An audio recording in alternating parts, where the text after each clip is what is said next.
Hello everyone, welcome to our first video on velocity. So we're just going to go ahead and start off with what is velocity. Velocity, very simply said, is speed and direction of motion.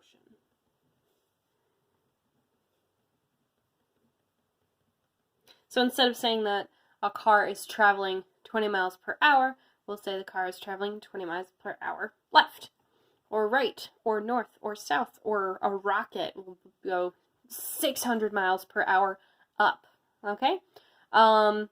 This gets into a little bit more complicated things, but for now, that's all we really need. It's a speed, and it goes in some kind of direction. Now, how do we calculate speed? How do we calculate velocity? Now, velocity relies a lot on position, which we'll take a look at down here. So, velocity equals, it's essentially the displacement of the object. So, how we calculate that is final position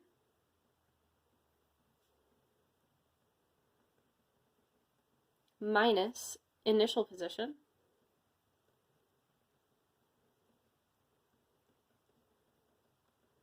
all over time.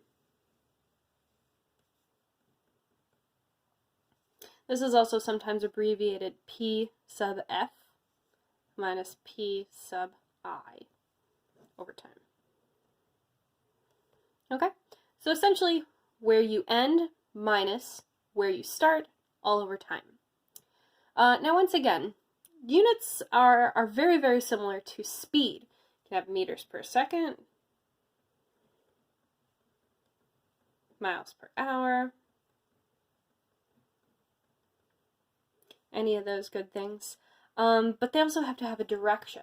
Could be up, down, left, right, etc.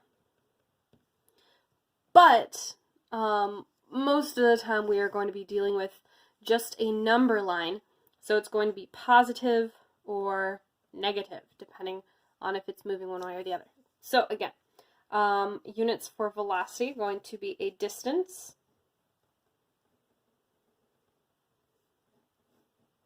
divided by a time,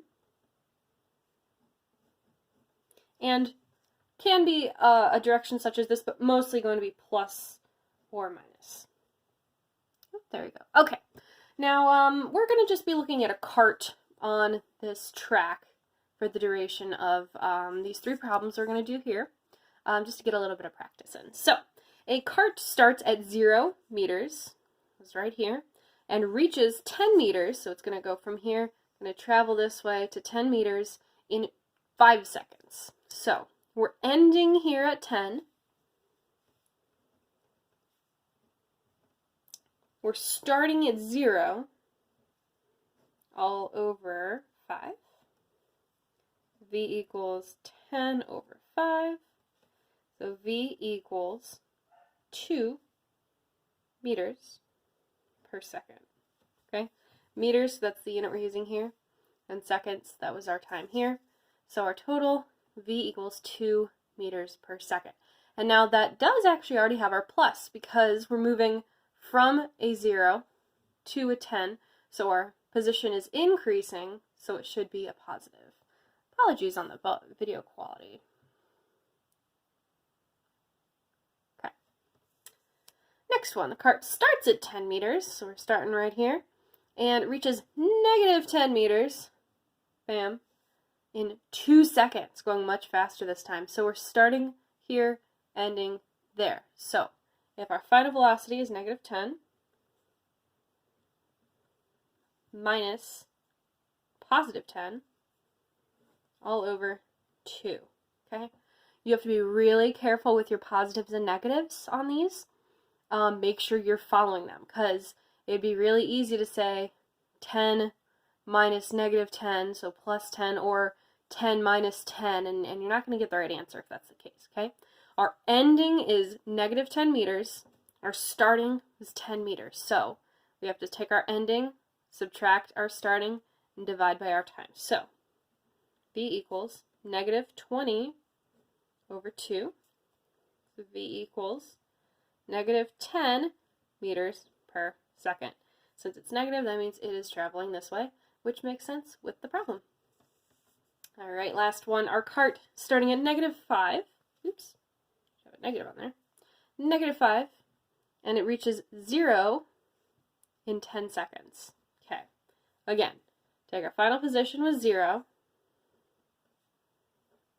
subtract our starting position, which was negative 5. So 0 minus negative 5 in 10 seconds. V equals 0 plus 5 over 10. V equals 0.5 meters per second. Okay, moving this way means that it's positive. That makes sense. All right. We will be doing some more practice problems with this. We'll also have a video on graphing velocity, because that is a whole different ballgame, coming up not too long. But please come and see me if you have any issues with this. Again, we'll be doing some more math practice in class, and have a great day, guys.